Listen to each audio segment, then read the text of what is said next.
welcome back to the channel. Today I'm going to be sharing with you all of the books that I read in 2024, a reading wrap up of the year, if you will.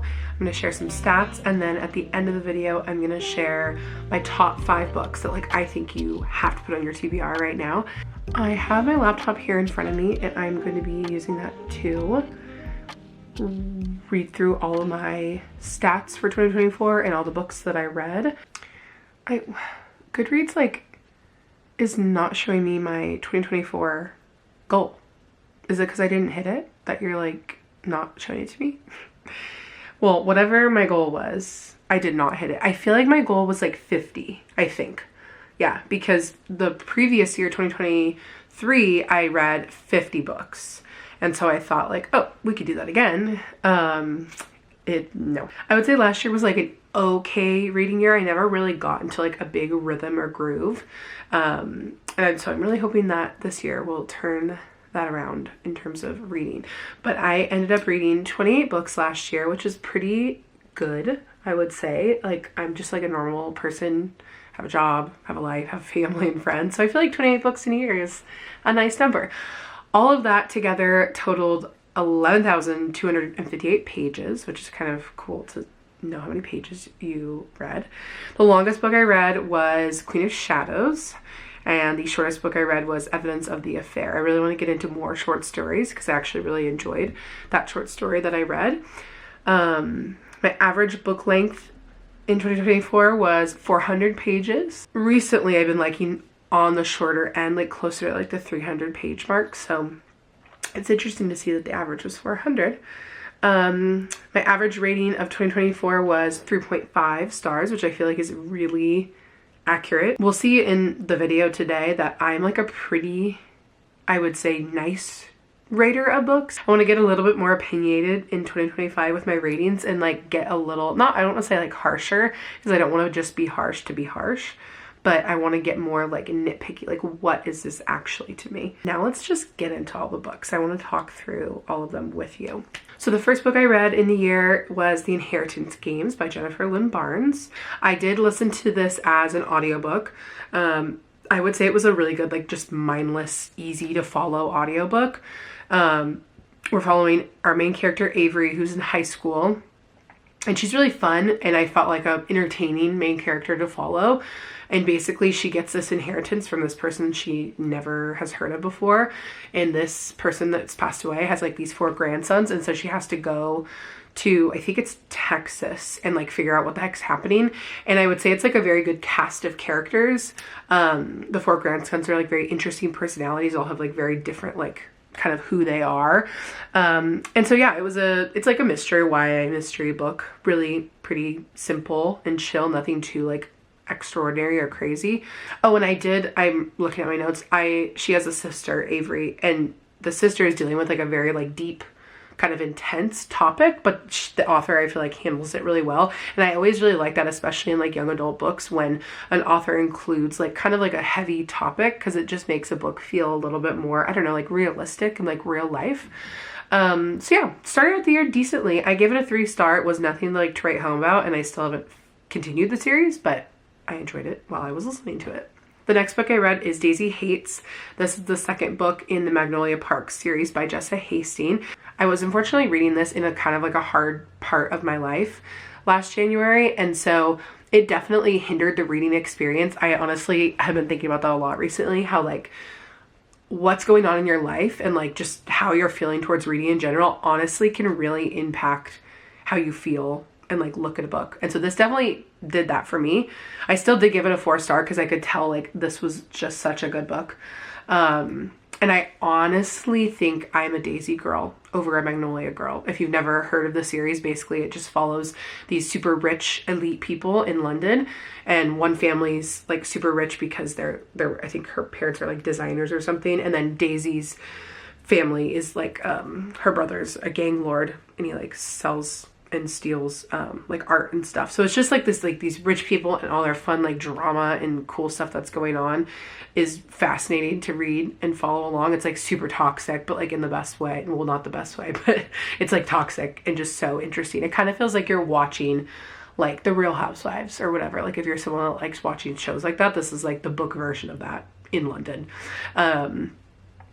I really like Christian as a character. I know a lot of people don't love Christian, who's kind of like Daisy's love interest. And we get a lot of Christian in book 2, and I really like him. I just think he's a really interesting character.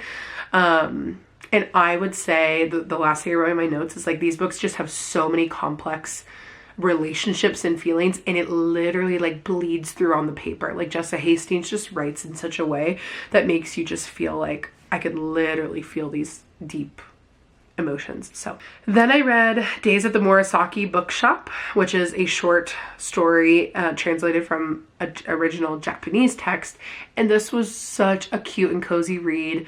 It's about this uncle who owns a bookshop, and I think the girl, the niece who's our main character, comes and like stays with her uncle, and there's just like a sweet romance involved.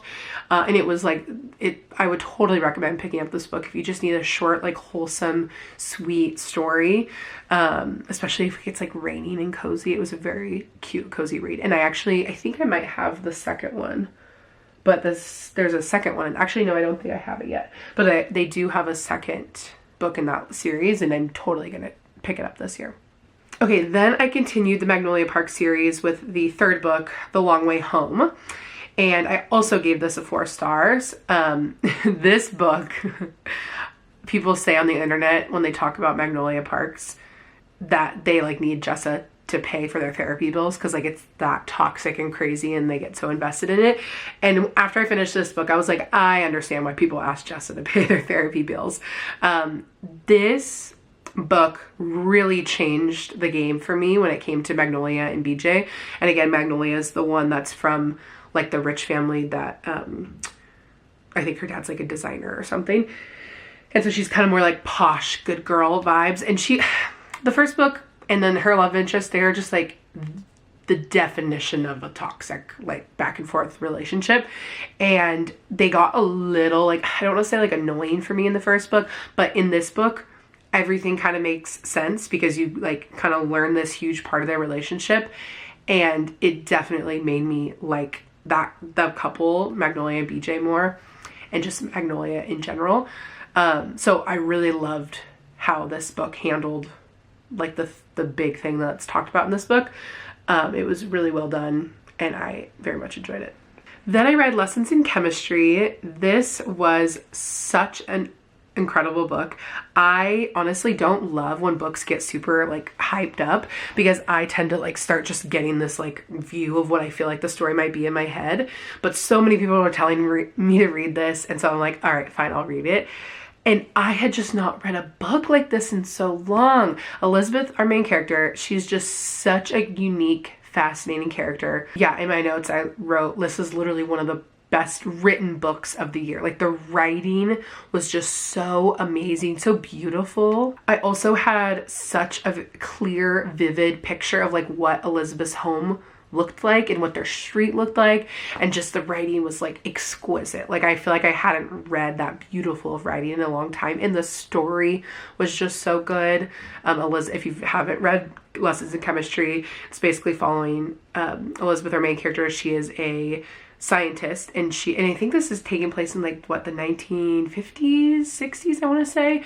And so being a woman scientist is like not super like normalized or common, and so it's kind of just like her journey going through life, like trying to prove kind of how smart she is and how like intelligent she is. And then she ends up like getting her own cooking show because to her cooking is cooking I guess is scientific, but like for her it's like so scientific because that's like her specialty.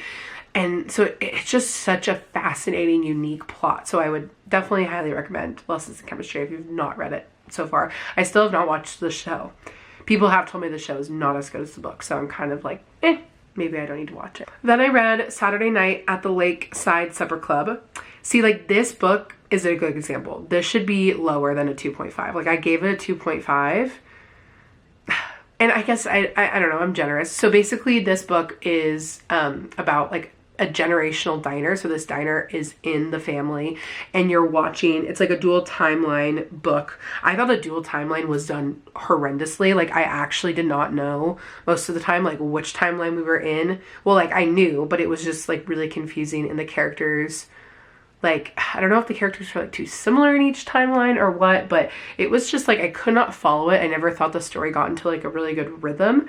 But I think I gave it the rating I did because like the setting and like what it could have been was like, it was a good idea, but I just thought it was executed not very well at all. Then I read Yellowface. I gave Yellowface a 3-star.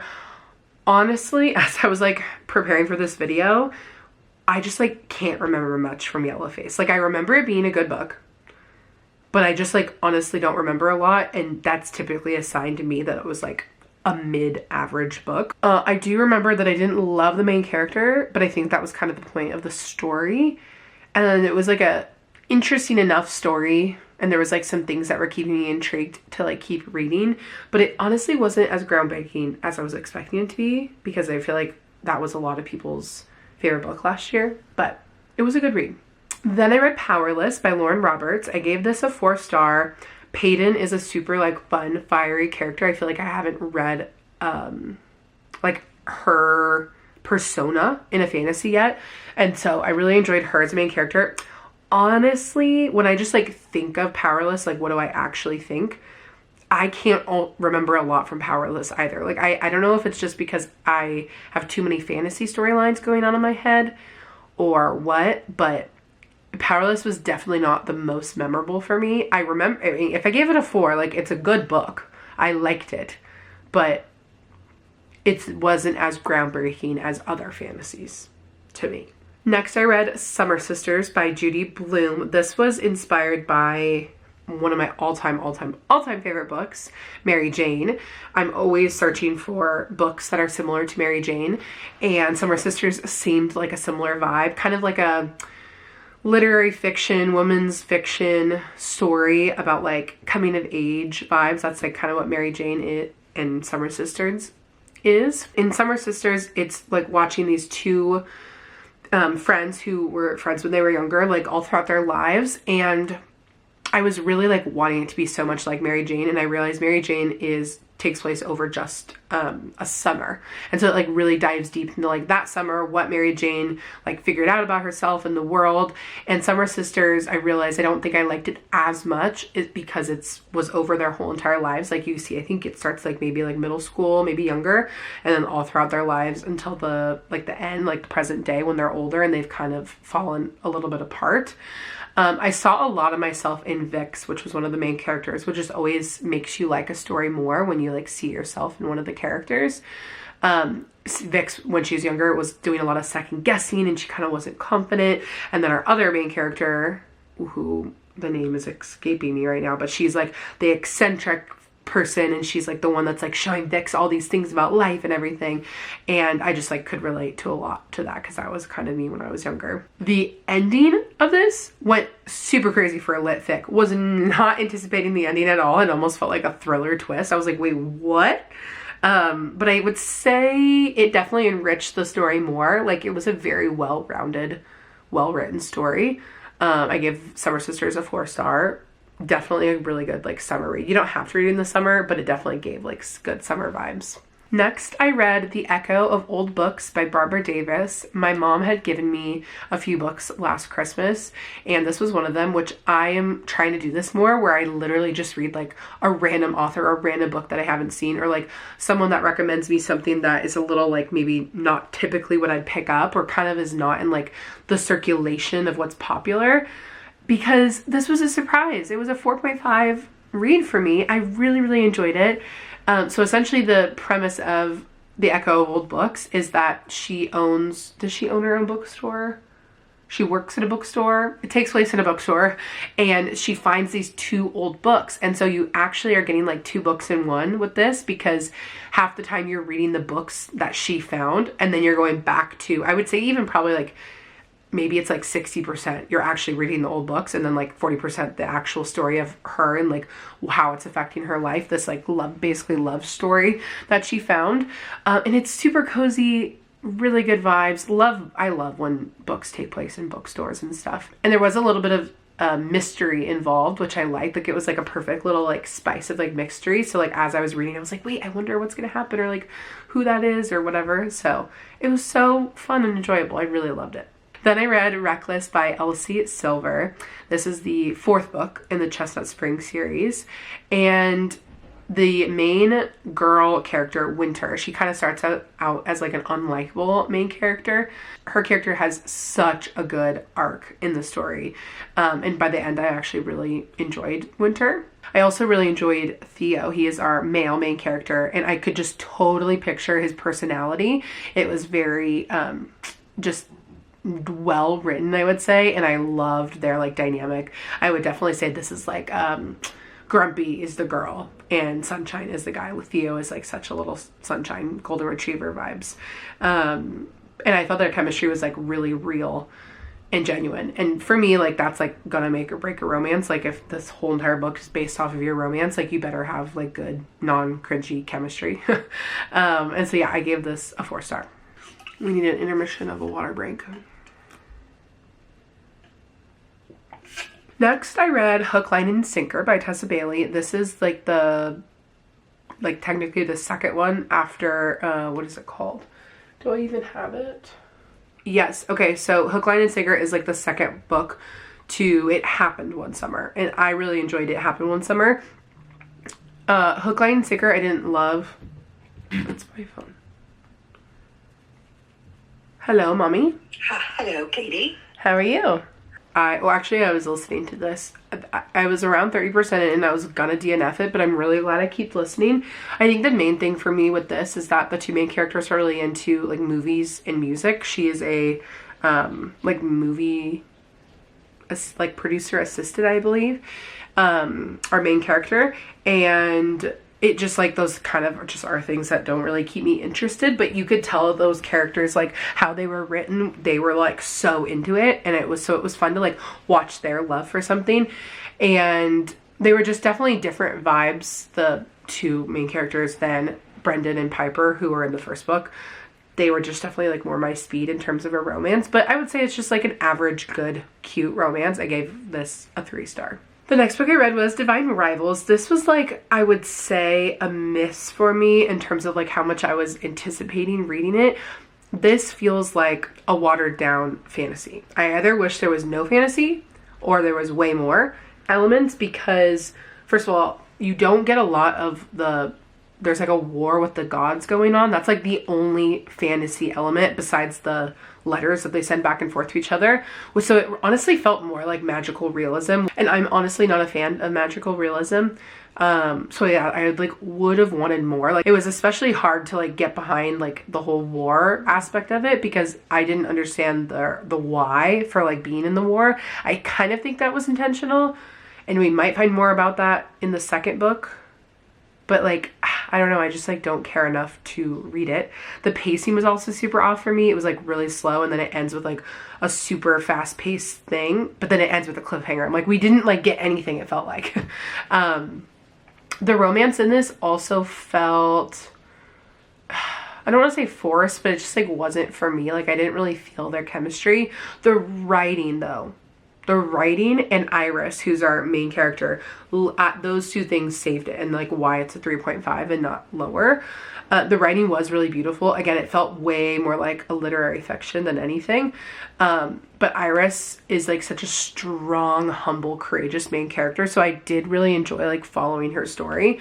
I just wish it like honestly was like a regular fiction book, or I don't really know. But so this was like a good, but way less good than I thought it was going to be.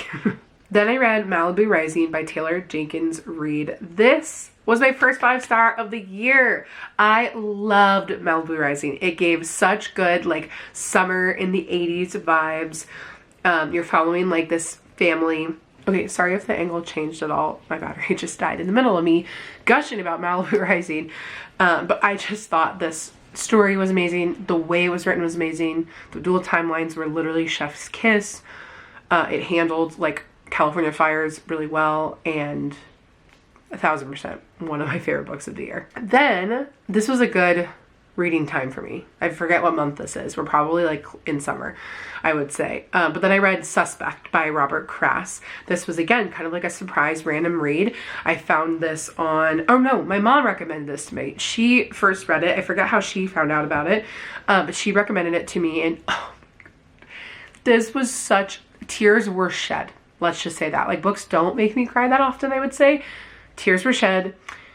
Essentially, we're following our main character, who is a police officer in LA. Yes, in LA. And he gets paired with a service dog. And they both have gone through really traumatic things. And you like learn about that in the beginning. And you're watching like how both of them affect and change each other. And it's like, it's the most heartwarming thing. Typically, I'm not like a super huge fan of books that like have a animal main character.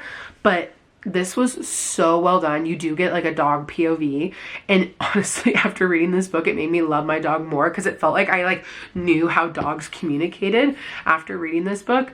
It did have like a tad too many like names and city names going on, because it is like a mystery, like this, I think Robert Krass mostly writes mysteries. And so you are like trying to figure out what's happened in the book with the main character, which I love. Like, I just love mysteries. It honestly just feels like a puzzle. But yeah, a little bit too many like technical names. It probably would have been a little better if I read it, but that's why it's not like a even higher rating for me. But I really did like this book. It was so surprising. Then we read Daisy Hates The Great Undoing, which is book 4. Is that right? Book 4 in the Magnolia? Yeah. Yes, book 4. Definitely my favorite so far. There's only one more after this, but definitely my favorite. Daisy is, like, definitely by this time, I, like, enjoy Magnolia more, but Daisy definitely is my favorite. I love Julian. Total unpopular opinion, but, and I'm not going to say any more about, like, who he's with, because it's kind of a spoiler. You kind of can see it in the description of the book, but, like, the matchup, that's unpopular, and if you know the series, you know what I'm talking about. I love it. I don't know. I'm a Julian stan. Like, the whole bad boy, whatever, like, I can really get behind it. Like, I like that way more than, like, a BJ. But yeah, this was a really good book. Very high stakes. The Daisy books are a little bit more high stakes because they're literally, like, a crime lord family. So I loved this one. I gave it a 4.5 star. Next, I read The Most Fun We Ever Had by Claire Lombardo. I gave this a 3.25. Again, that feels like a generous rating. It's a character-driven book. Let's just start there. It is not a plot-driven book. I honestly feel like not that much happens. And even, I know it's a character-driven book, but the plot was so, and the pacing was way too slow for me. It felt like I was waiting 100 more pages for like something meaningful to happen. The characters were really interesting, and the setting was like spot on. It takes place, I think, in like Michigan or something. Think like back east. They have this like big family house, and each of the daughters, again, kind of have like different struggles in their current life, and they're all like are pretty different. And there's a little bit of a mystery element to it. Like, if you really, really like character-driven books, you probably would like this. But it was just too long for me. I think it's like 600 plus pages for why? Like, what were we even talking about all that time? I don't even know. Then I read Hopeless by Elsie Silver. This is the last book in the Chestnut Springs series. I gave this a 3.75. Honestly, that's pretty high for now when I think back to it. So this follows Bo, the last and final brother that, like, in all the other Chestnut Springs series, has like gone off to war. He's like in military, and he comes back. And Bailey is the main girl character. There's a fake engagement trope. Those just feel so forced and fake to me. Like, I can never really get behind them. They feel so unrealistic. Yeah, this was definitely my least favorite of the series. What really carried this for me was just literally being back in Chestnut Springs and getting to see all my other favorite characters, and like getting to watch like Bailey be like accepted into like the other girls of the Chestnut Springs universe. And so that's literally why this was such a high rating. But if it was not for that, if this was a standalone book, it would totally not be for me. Like, the romance was okay, but it just like, especially compared to the other Chestnut Springs books, like, was not my cup of tea. Then I read Camino Island. See, okay, every book that I just like randomly pick up, I'm realizing this as I'm talking through it, they were so good last year. I gave this a 4-star. It's by John Grisham. He's like one of those authors that have those like skinny books, you know, market or whatever, like in the store. And so like not a typical book author type of book I'd pick up, but I have been doing this more on Libby. I will just go and see like what's available now when I like need a book to listen to, and a lot of times this is how I'll find these kinds of books, which I love. Like I'm trying to push myself into my comfort zone, read different genres and authors. This book, Camino Island, takes place in a little town in Florida, and you're following this guy. What's his name? Let's see if I can remember. Bruce Cable. You know, I really like a book if I can like actually remember the details about it. Bruce Cable, who's a bookseller, he like has a bookshop, and he's like done all this research to like know how to have like a really amazing bookshop. And he's really big on getting the like authors that he sells like into his store and get them publicity and just like have this like writer community. And then you are following your other main character, Mercer Mann, and she's this aspiring author, and she comes to the island under like a guise. And so this is definitely like a mystery, but it's just so well done. It's very like, I would say John Grisham's writing specifically in this book is very like short. Like the sentences are just really like short and easy, and it's a little it kind of does the thing that I don't like, if you've been on my channel before, I always say like show us, don't tell us. Like I hate when writing like just is telling us things. I'm like, but you should be showing that. Like that's the real art of writing. I would say John Grisham in this book does tell us a lot, but it's in a way where it feels a little like you know, when like you're reading a book that has mystery in it, it's not like a police report you're reading, but it's very like factual, but it helps the story like move along really quickly. And it was a really nice fast-paced read. I listened to it, fast-paced listen, but I really loved it. I ended up picking up the second one, which we'll talk about soon. Then I read Evidence of the Affair by Taylor Jenkins Reid. I was realizing that I really need to read more by her because I had this weird thing in my head that I didn't like her books. But then I am realizing all the books that I have read by her, I really enjoy. So I picked this up. It's a short story. I literally read this in one sitting when I was getting my nails done one day, which is really fun. I want to do more of that where I can read a book just like in a sitting. I gave it a 3-star. It feels hard to give such a short story more than 3 stars. The entirety of the book is letters written back and forth from these 2 different spouses from 2 different families. Each of their spouses have cheated on each other's spouses with each other. That's kind of confusing, but basically it's very interesting, very fascinating. I like how it was written in the form of letters. It was very, very intriguing. Then I read Heir of Fire. This is part of the Throne of Glass series. It's book 3. I gave Heir of Fire a 4 stars. I did end up reading this really slowly. I ended up like DNFing this, I think the year prior or like earlier in the year, but I finally got around to finishing it. I would say the main miss here in this book for me was there was a lot of super like witchy magic themes that were like a little too intense for me. But what I did love, I loved Celaena's character arc. Like I feel like Celaena is a character that has a lot of character arcs, and like we got more of her growth in this book, which honestly I thought was super needed because she's a little bit of like an unlikable, immature character in the beginning. I also loved Rowan. Rowan was totally giving ACOTAR, which is like sadly the only way I can ever rate fantasies. Like I compare everything to ACOTAR.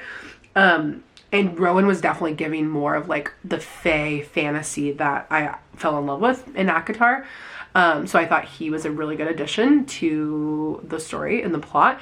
And then I would say like in this book, there was like good high stakes driven plot, which is like what I enjoy in fantasies. So this was good for me. I kind of forget parts of what happened. I just feel like in a long fantasy series that does happen. Like I don't think that's a show of me not liking this book. I would say like 4 stars does feel right for Heir of Fire. Then I read 6 Scorched Roses by Carissa Broadbent. This is a little short story, like novella in between The Serpent and the Wings of the Night and the second book. I always forget the second one's name. But The Serpent and the Wings of the Night is one of my all-time favorite fantasy duologies. Actually, isn't there the third one out? And I think that third one's, or maybe that's a different series. I'm forgetting.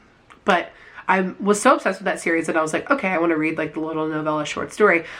I realized after reading it that honestly it wasn't really the world that I loved. It was 1000% the characters in The Serpent and the Wings of the Night, because this book, the biggest problems for me, the main character was supposed to be 30. I could not picture her as 30. I literally thought she was like 17, 18 at most the whole time, which really threw me off. And then the romance and the chemistry felt super forced. It felt like Chris Bradman was trying to write the elements of a regular book in a short story, and so it was just the pacing, the romance, everything felt a little forced and off for me, honestly. And I gave this a 2-star. Then I picked up Camino Winds by John Grisham, the second book after Camino Island. I gave this a 3.25. It takes place after like a hurricane, and we get less of Mercer Mann in this book. It's more following Bruce Cable, which Bruce Cable is a super fascinating character. But I definitely liked the inclusion of Mercer in the first one a little bit more. But literally such an interesting, fascinating mystery. It takes place after a hurricane, so I felt like it was pretty like unique. And I felt like these are like perfect audiobooks. I listened to this one again. Then I read Queen of Shadows. This is the 5th book in the Throne of Glass series. I gave this a 4.25 stars. This book was definitely the most memorable so far for me. Definitely my favorite of the series. I understand that we needed so many books of like Celaena and her character arc before she like accepted her true identity, but like it took a hot minute. Like it took multiple books. Like we're not talking chapters, we're not talking like parts of a book, like multiple books.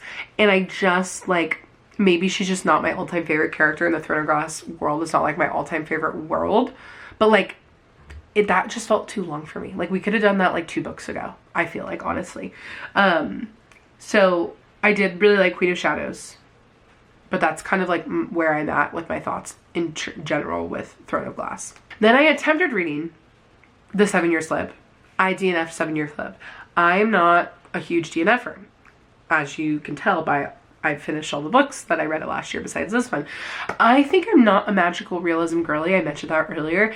It just felt like it's almost like magical realism to me is like pick fiction or pick fantasy. Like be one or the other. Like why are you just like being your own, trying to be your own thing? It just feels so unrealistic. Like I get like it was a cute concept, like having the house be like split timelines, but then I also found myself as I was reading it like, wait, I wish we can just be like in one or the other timelines. And honestly, like I guess this was the point, but it felt so sad that like she was dealing with her aunt's death, but like in one of the timelines her aunt was still alive. Like I couldn't really focus on like the romance that was going on, because all I was focused on like is the fact that like her aunt was alive in that timeline. Like if I were her, I would have wanted to go try to find my aunt, which obviously was not gonna happen, because then if she stepped out of the apartment she would have gone back to present day. But anyways, it was just really not for me. I couldn't really like, I could see the romance becoming cute, but I couldn't do it. It was not entertaining me.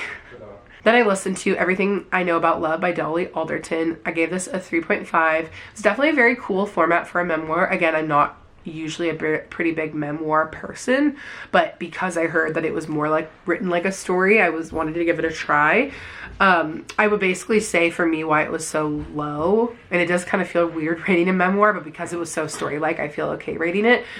Basically, like I just have very different views of like love, dating, and sex than the main character, and so for me it felt like I was enjoying it from afar versus like enjoying it where I could like relate to her. But it was like a good listen if you're wanting to just hear someone's perspective on like life and growing up and dating and love and stuff. It was definitely an interesting enough listen. Last book I read in 2024 was Iron Flame by Rebecca Yarros, the second book after Fourth Wing. I gave this a 2.75 star. This surprised me. I was like not absolutely in love with Fourth Wing, but I definitely enjoyed it. I actually have a vlog of me reading it on my channel. But for me, Iron Flame felt like how to write a fantasy was searched up on Google, and then she just followed the steps for it. It just felt super like just, I don't know, scripted and not super unique. The pacing was super off for me. It would go like really, really slow, and not like beautifully slow like ACOTAR. Like parts of ACOTAR are slow, but like they're done so well and you know exactly why we're there. Iron Flame was just like slow, and then just randomly fast, like literally out of the blue. I would be like, I half listened to Iron Flame, half read it, and I'd be listening to it and it would just like start randomly like being like this intense scene, and I'm like, how did we get here? Like, what are we doing? And then I felt like there was a lot of redundant things. Like Violet, the amount of times she stormed out of Battle Breath, I'm like, pick a new thing to like add to the story. And then there were so many times when like Zayne was just gone on like some mysterious mission. It just didn't feel very like well-rounded to me.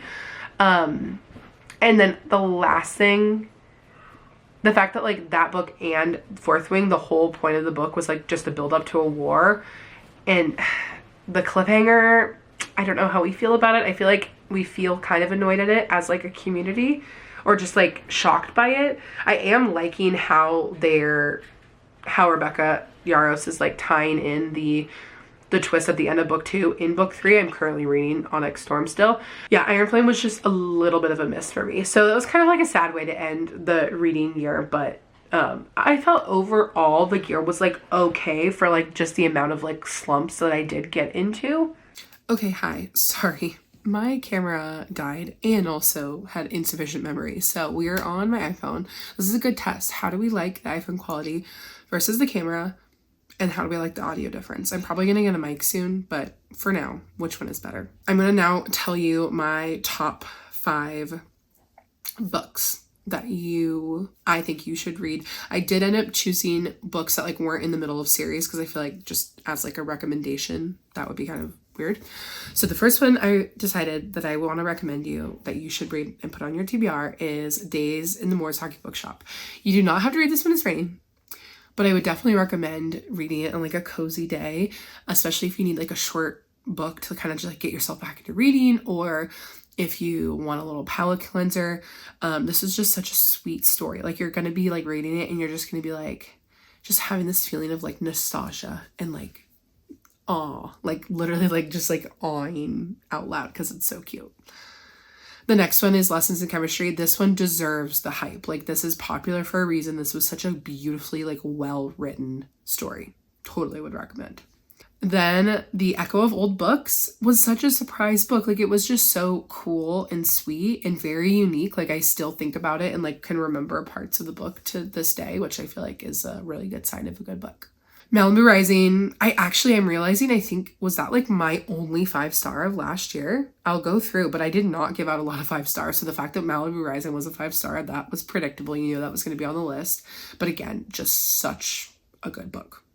And then Camino Island, again, like when I look back at the year, even though it's so funny, like it was just, I didn't even know that book existed. It was not on my radar at all. And I just randomly picked it up. But it turned out to be such a surprising good read, and I like still think about the world and the characters. So it's a really good fast-paced read, and you probably can get it on Libby without a wait, which is really cool and nice if you use Libby. So those are all the books that I read in 2024. Thank you so much for sticking around with me. I can't believe that I only read 28 books, but I feel like that was a solid number, and it was so fun looking back on the year with you and talking through all of the books that I read. I can't wait for what 2025 brings in terms of books. I'm already off to a pretty good start. I read 3 books in January, which usually January is a slower reading month for me just because there's a lot going on. I'm happy with 2025 and how it's shaping out. I will start making hopefully some like reading wrap-up videos or just some more book videos to keep you posted on a regular basis of what I'm reading and what I'm liking. If you enjoyed this video, definitely give it a thumbs up. Leave me a comment of anything you'd like. And I hope to see you in a future video. Bye.